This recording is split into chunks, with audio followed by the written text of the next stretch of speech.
In this video, we're going to start looking at how we compare two quantitative variables to see how they relate to each other. We've seen that two categorical variables can be compared using a two-way table, and we discussed a little bit about how we can analyze those. But when you're comparing two quantitative variables, then we typically make what are called scatterplots.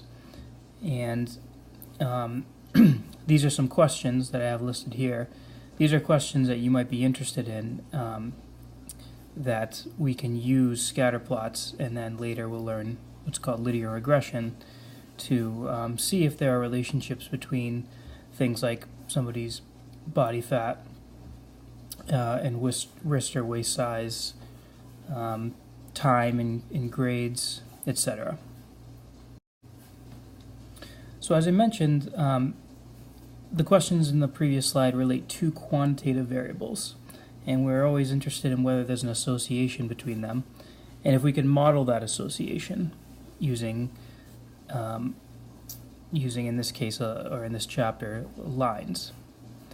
So here I just have an example of femur length compared to height, and you can see that there seems to be at least a pattern. Generally speaking, as femur size goes up, height goes up as well. And that's just something you might notice at first. We generally call the variable on the x-axis the predictor variable or the explanatory variable. And the variable on the y-axis we call the response variable. We have to be a little careful with that word explanatory, because it doesn't necessarily mean that explains the response variable. It just means that in the way that we're analyzing it, we can often use the explanatory variable to predict a response in the y variable. And of course the definitions I have here are below. The response variable is that which you hope to predict or explain. And depending on your interests in the context, you make the decision on what you want to be what. So when we were dealing with what's called univariate data, or quantitative data of one variable, we use things like histograms or box plots to display them as pictures and then analyze them. And when we were describing those distributions, we were focusing on four big concepts: the shape, center, spread, and unusual features like outliers or two modes. Now when we talk about what's called bivariate data, or two quantitative variables being compared, we are going to focus on direction, form, strength, and of course unusual features. And we're going to go through these one by one in the next few slides. So again, just let me emphasize those four things, because when you describe a scatterplot, you're going to want to touch on each of those things. So let's start by taking a look at how we can use words to describe the direction. Generally speaking, a positive association would be one in which both variables increase or decrease together. So generally speaking, a scatterplot which runs from lower left to upper right is one that indicates a positive association. A negative association is when an increase in one variable is associated with a decrease in the other. And once your scatterplot is made, the pattern looks as though it's moving from upper left to lower right. And if you don't see any general relationship between the variables, we would say there's no association. And a scatterplot that just seems somewhat random and spread out, as in this picture here, we would say indicates no association, or at least not one we can understand. So as a quick exercise, let's just take a look at a few scatterplots and describe the associations. So the first one, letter A, shows that as one variable increases, the other does as well. So this indicates a positive association.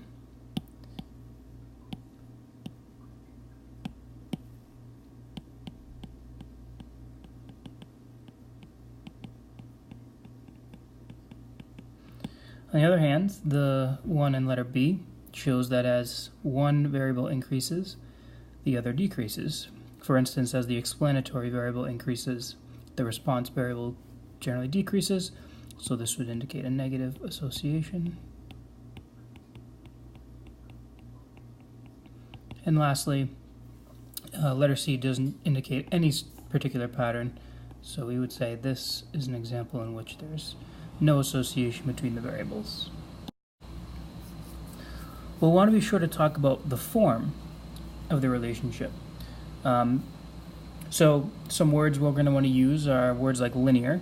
So even though this picture doesn't look exactly like a line, even though the points don't line up perfectly, we can generally see that a line would be a good model for that relationship. On the other hand, a line would be a poor choice for this relationship in the second scatter plot. We could just use words like curved, maybe parabolic if we want to be particular, but that definitely indicates a non-linear relationship. And then, of course, again, there doesn't seem to be any particular shape, so we would just indicate that if we were asked to describe the form of something that looked like that. Now, a third thing we're going to want to look at is the strength of the association. And you can see that in some of the scatter plots, the points are all clustered together, such as in that picture, and then in other cases, they're much more spread out, even if there is a general relationship between the variables. So strength, I'm going to write, is a measure of the amount of scatter around the form.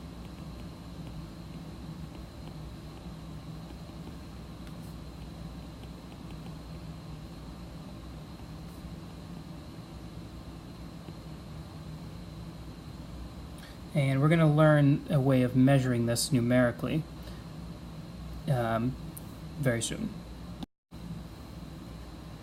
So let's describe the strength of each association here.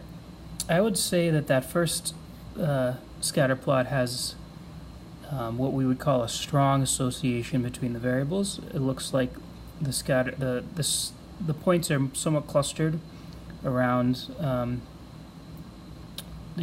what might be a linear model.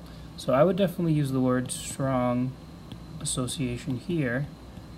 Whereas if you compare that to the next one, there's definitely an association, but it's not as strong as the first one because the points are not as concentrated as they are in the first one.